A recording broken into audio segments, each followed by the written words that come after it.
अस्सलामुअलैकुम। मेरा नाम हारून यासीन है और मेरा ताल्लुक़ तालीमाबाद की टीम से है। आज मैं आपको ये बताऊंगा कि तालीमाबाद का लेसन आपके स्कूल में टीचिंग को इतना आसान कैसे बनाता है। हमारा दावा ये है कि आपके स्कूल के अंदर चाहे टीचर नई आई हो या टीचर छोड़ गई हो या कोई सब्स्टिट्यूट टीचर आ रही हो या टीचर वेल ट्रेंड ना भी हो, तो हर एक टीचर और इवन आप खुद भी ये लेसन प्लान बाआसानी एग्जीक्यूट कर सकते हैं। हमारा दावा ये भी है कि वर्ल्ड क्लास टीचिंग पीएचडी नहीं कराते, वर्ल्ड क्लास टीचिंग सिर्फ हर कोई करा सकता है।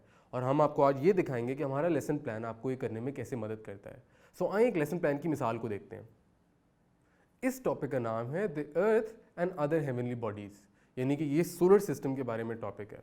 सबसे पहली चीज़ आपके टीचर को ये बताया जाता है कि इसमें एसएलओ कौन कौन से हैं, यानी कि उसने टारगेट क्या क्या अचीव करना है। एसएलओ की लिस्ट इसके लेफ्ट हैंड साइड पे आपको आती हुई नज़र आएगी और राइट हैंड साइड पे आपको साइंस के इस टॉपिक की मैथ से लिंक बनते हुए नज़र आएगी और टीचर को भी बताया जाएगा कि साइंस और मैथ्स टॉपिक की क्या लिंक है, वो क्यों ज़रूरी है। अक्सर औकात हमारे बच्चे मैथ से नफरत करने लगते हैं या साइंस से नफरत करने लगते हैं, या साइंस का रट्टा लगा लेते हैं या मैथ्स का रट्टा लगा लेते हैं। और हमने ये देखा कि दुनिया के जितने भी अच्छे एजुकेशन सिस्टम्स थे उनमें बच्चा बचपन से साइंसदान बनने की कोशिश कर रहा होता था, यानी कि उसको बचपन से साइंस और मैथ्स और बाकी सब्जेक्ट्स को मिक्स करने का शौक़ था। हम इस टॉपिक में बच्चे को ये बताते हैं कि आपने इसी हफ्ते में मैथ्स के अंदर 3D शेप्स का कॉन्सेप्ट पढ़ा, और फिर हम टीचर को कहते हैं कि बच्चे को आके ये बताए कि अब हम 3D शेप्स की असल शक्ल देखने जा रहे हैं, यानी कि सन की भी 3D शेप है और अर्थ की भी 3D शेप है और मून की भी 3D शेप है और दुनिया में और सोलर सिस्टम में बहुत सी 3D शेप्स पाई जाती हैं। अब हम चलते हैं कि हम टीचर को बताते हैं कि उसने रिसोर्सेज क्लासरूम में कैसे इस्तेमाल करने हैं। उसको बताया जा रहा है कि वो थोड़ी सी बॉल्स ले आए क्लासरूम में, एक मोबाइल फ़ोन ले आए और थोड़े से फ्लैश कार्ड्स ले आए।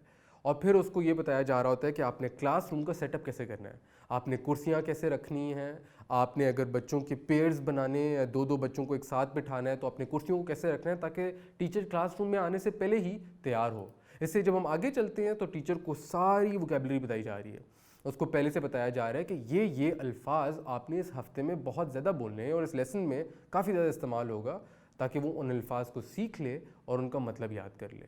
यहाँ तक कि टीचर ने क्लास वर्क का जो सफ़ा है टेक्स्ट बुक का वो कौन सा कराना है और वर्क बुक का सफ़ा कौन सा कराना है वो भी यहाँ पे उसको बताया जा रहा होता है। अगले पेज पे हम जाते हैं तो लेसन प्लान अब शुरू हो रहा है और लेसन प्लान शुरू होते ही टीचर को कहा जा रहा है कि वो बच्चों से एक रिडल पूछे, और वो उधर लिखा हुआ है से let's see who can answer the riddle I am going to ask.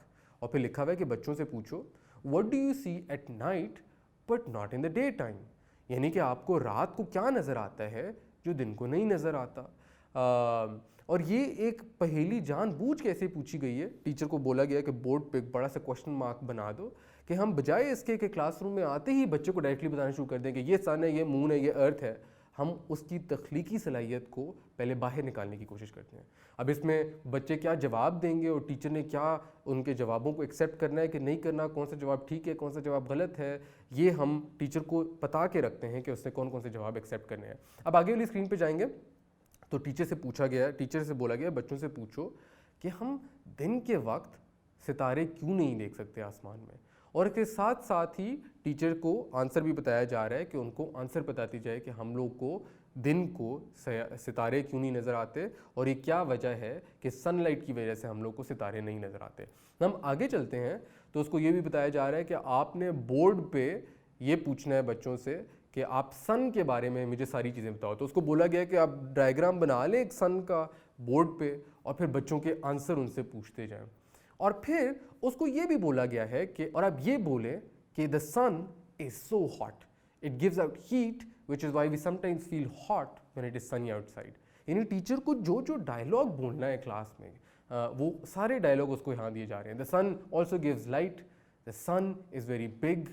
आगे जाके टीचर से बोला जा रहा है कि अब हम लोग एक एक्टिविटी कराते हैं और एक्टिविटी में हम बच्चों को एक्सप्लेन कैसे करते हैं। उसको बोला गया है कि आप ये डायग्राम बनाओ बोर्ड के ऊपर और आप बोलो कि सन एक स्टार है, और फिर उनसे एक ओपन एंडेड क्वेश्चन पूछो। अच्छा, ये ओपन एंडेड क्वेश्चन एक हमारे लेसन प्लान का बड़ा एक इंपॉर्टेंट पार्ट है, क्योंकि अगेन ये बच्चों की क्रिएटिव एबिलिटीज़ को बाहर निकाल के लाता है। अब टीचर को बोला गया है कि आप बच्चों से पूछो imagine if there is no sun, what do you think the world would look like? अब सन के बगैर बच्चों को इमेजिन करना है अपनी दुनिया को, और उनसे कहा जा रहा है, टीचर को बोला जा रहा है कि बच्चों को 1 मिनट के लिए अकेले अकेले सोचने को बोलो, और फिर उनको दूसरे बच्चे के साथ पेयर कर दो, और बच्चों से कहें कि अपने साथी को बताएं कि अगर सूरज ना होता तो हमारी दुनिया को क्या होता। अब टीचर अभी जवाब खुद पढ़ाएगी वो, लेकिन जवाब देने से पहले वो बच्चों से खुद पूछ रही है, और उसके बाद क्लास इकट्ठे आके अपने रिस्पॉन्सेज शेयर करती है। अब इसमें बच्चा कुछ गलत भी बोल सकता है। बच्चा कहेगा कि अगर सूरज ना होता तो फिर भी रोशनी होती, कोई बच्चा कहेगा सूरज ना होता तो सर्दी होती, लेकिन हर बच्चे के रिस्पॉन्स से पूरी क्लास मिल के एक नए आउटकम पे पहुंचती है। लेकिन आखिर में टीचर को ये भी बोला जाता है कि वो बताए बच्चों को, उनको बताया कि सन सोलर सिस्टम का हिस्सा है। और सोलर सिस्टम क्या है? सोलर सिस्टम एक पूरा सिस्टम है जिसके अंदर बाकी सारे सितारे हैं। और फिर ये भी बताएं कि हमने ये देखा कि सन हमें हीट और लाइट देता है, तो सन को ले जाएं तो गर्मी भी ख़त्म हो जाएगी और बहुत ज़्यादा ठंड हो जाएगी, और दूसरा हर वक्त रात रहेगी। फिर आगे जाते हुए बच्चों से, टीचर से बोला जाता है कि बच्चों को ये भी बताया कि अर्थ और सन, ये लाजिम पता है उनको, क्योंकि बच्चे कंफ्यूज हो जाते हैं कि अर्थ और सन एक जैसे दिखते तो हैं, उनकी शेप यानी कि एक जैसी है, गोल हैं दोनों, लेकिन सन स्टार है और अर्थ प्लैनेट यानी सियारा है। और उनको ये भी बता दें कि हम अर्थ के बारे में अगली क्लास में सीखेंगे। इस लेसन प्लान को आगे जब टीचर लेके जाती है तो उसको बोला जाता है कि क्लास ख़त्म करने से पहले हर बच्चे से पूछें कि सूरज उनको डेली लाइफ में कैसे हेल्प करता है, how does the sun help them in their daily life. And उनको मिसाल भी दी जा रही है कि टीचर पहले मिसाल भी दे दे बच्चे को, और उनको एक मिसाल दे जैसे कि the sun helps me dry my clothes after I wash them, यानी कपड़े धोने के बाद सन मेरे कपड़ों को सुखा देता है। अब आप मुझे बताएं कि सूरज आपको मदद कैसे करता है। कोई बच्चा कहेगा कि मैं सुबह सुबह सूरज में बैठ के माल्टे खाता हूँ, ये भी सही जवाब है। कोई बच्चा कहेगा कि मैं सूरज की वजह से रोशनी होती है और मैं पढ़ सकता हूँ। इस तरह हर बच्चा अपना रिस्पॉन्स शेयर करेगा, और एक दूसरे की बातें सुन के और टीचर की इंटरेक्शन से बच्चे सूरज के बारे में अपनी जो नॉलेज है उसको बढ़ाते जाएंगे। और मज़े की बात यह है कि ये आसान से लेके सबसे मुश्किल टॉपिक के लिए हर एक, ये हमारे पास 4000 लेसन प्लान्स हैं जो कि हर एक टॉपिक के बारे में बच्चे को और टीचर को बताते हैं। यानी कि एक मुश्किल टॉपिक है reflection and refraction of light, ये टीचर और बच्चे अक्सर इसमें फिसल जाते हैं। इसका भी लेसन प्लान है, और उस लेसन प्लान में भी ऐसे ही हो रहा है। टीचर को बोला जा रहा है कि अब आप ये बोलें और बच्चे से ये पूछें, अब आप ये बोलें और ऐसे करें, अब आप ये एक्टिविटी कराएं और बच्चों के ये रिस्पॉन्सेज लें। और फिर क्लास के एंड पे ये लेसन प्लान में बच्चों से पूछा जा रहा है कि क्या आपको लगता है कि सूरज सितारा है या वो एक सैयारा है, स्टार है या प्लैनेट है? क्या उसकी शेप सन की शेप सिमिलर है अर्थ से या मुख्तलिफ है? अर्थ की सर्कल शेप है या स्फेयर शेप है? मून की स्फेयर शेप है या सर्कल शेप है? ये सारे सवाल पूछने का मकसद ये है, कोने पे लिखा हुआ आपको नज़र आ रहा होगा कि टीचर को बोला जा रहा है कि आप ये ज़रूर ट्रैक करें कि किसने गलत आंसर दिया है। अभी इसको रोकें टोकें नहीं, क्योंकि अगर वो गलत जवाब दे रहा है, पूरी क्लास गलत जवाब दे रही है, तो इसका मतलब है कि ये चीज़ बच्चों ने सही तरह सीखी नहीं है, और आगे जाकर टीचर को ये भी बताया जाएगा कि उसको बेहतर कैसे किया जा सकता है। क्लास का इख्तिताम होता है।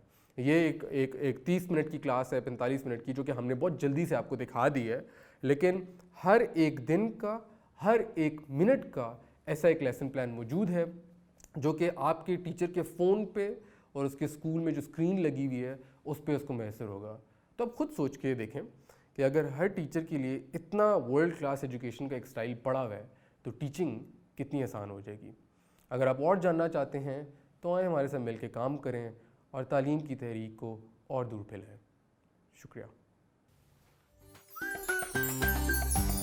Taleemabad, a school where learning never stops.